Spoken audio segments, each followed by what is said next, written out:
नमस्कार आपनालोक सकलोके पुनर्बार स्वागतम नाजमाई मजिद बंधुसकल पलकते चाওক আজি 9টা गुरुत्वपूर्ण खबर। प्रथमটো खबर 9 जून अर्थात काइলৈ पुनर प्रधानमंत्री रूपे शपथ लब नरेंद्र मोदीये।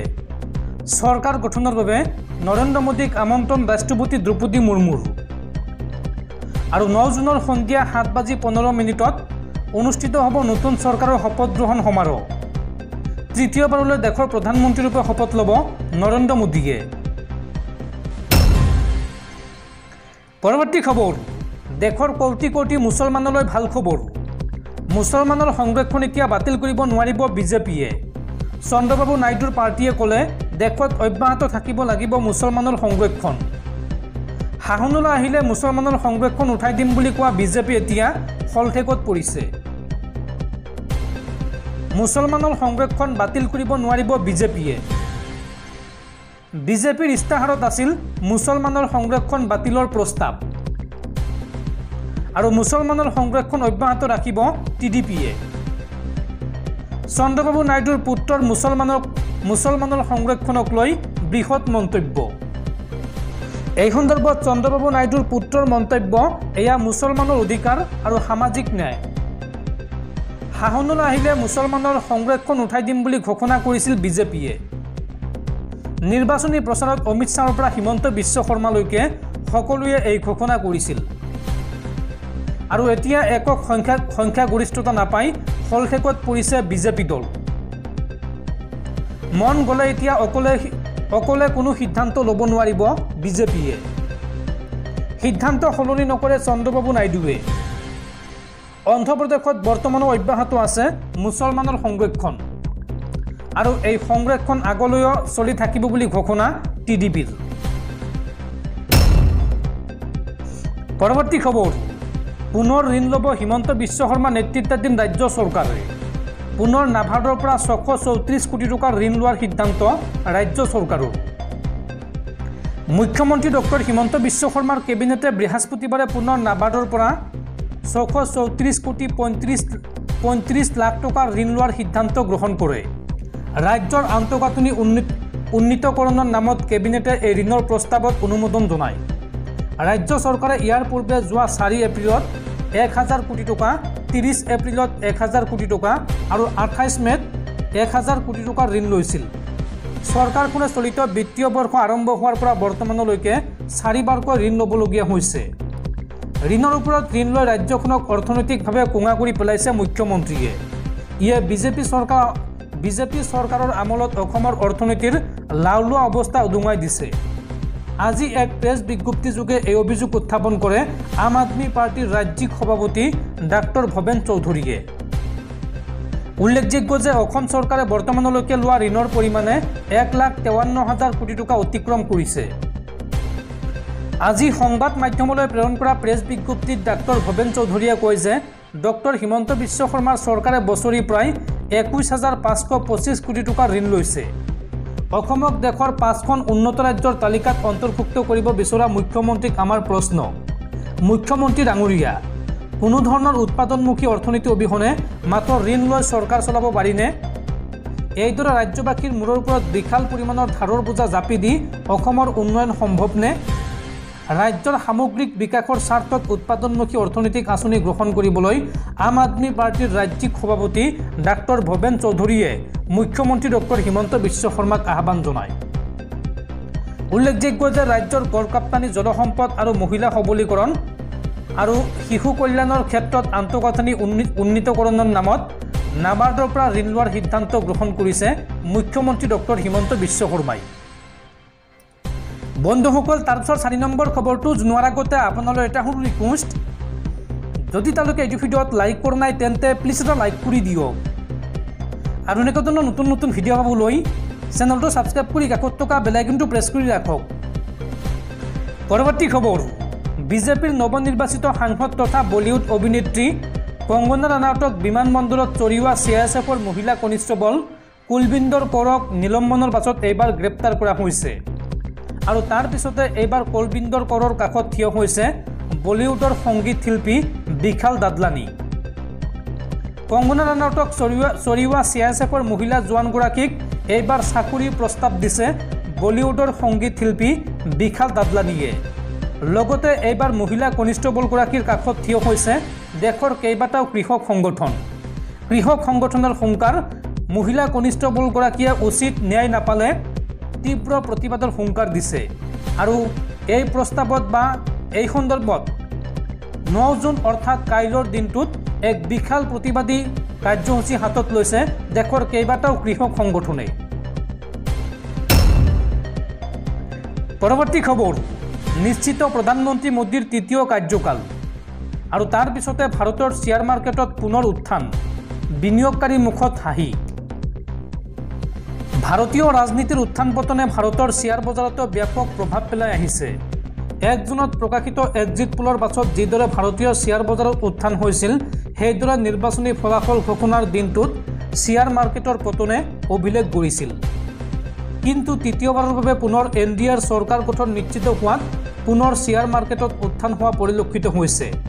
4 জুনত অভিলেখ সংখ্যক হাৰত লোকচান হোৱাৰ পাছত মূৰে কপালে হাত দি থকা বিনিয়োগকাৰীসকলে শুকুৰবাৰে বজাৰৰ আৰম্ভণিতে কিছু আশাৰ ৰেঙনি দেখিবলৈ পায়।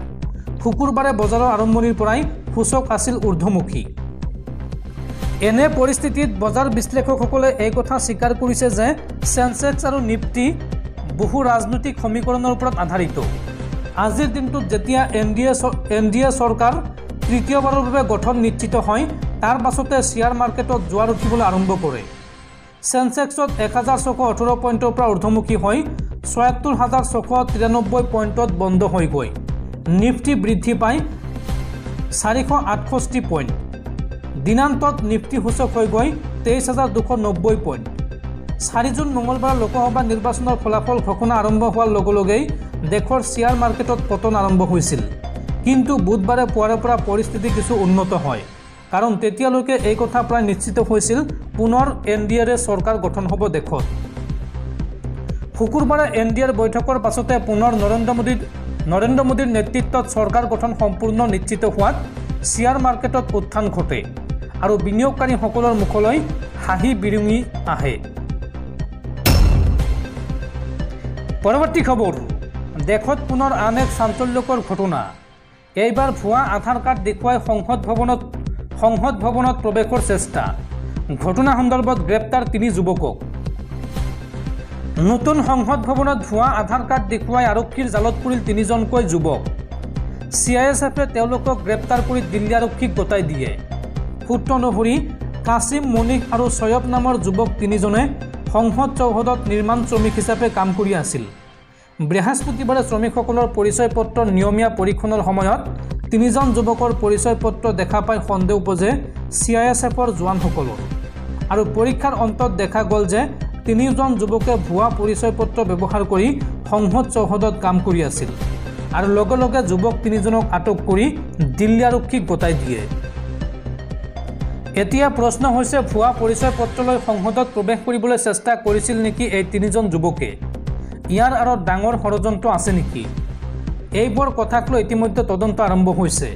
অৱশ্যে এতিয়াৰ বাবে যুৱক 3জনৰ বিৰুদ্ধে জালিয়াতি আৰু অপৰাধমূলক ষড়যন্ত্ৰৰ অভিযোগ উত্থাপন কৰা হৈছে।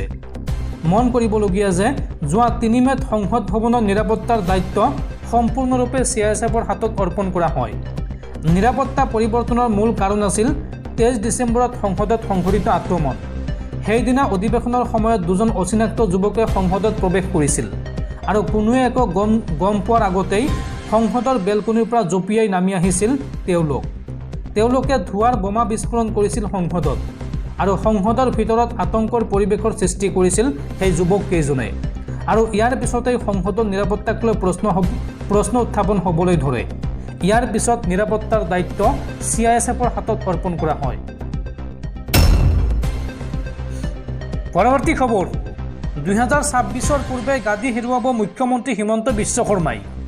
মুখ্যমন্ত্ৰী হিমন্ত বিশ্ব শৰ্মাক এইবাৰ খুৰদাৰ সমালোচনা কংগ্ৰেছৰ নৱনিৰ্বাচিত সাংসদ ৰকিবুল হুছেইনৰ।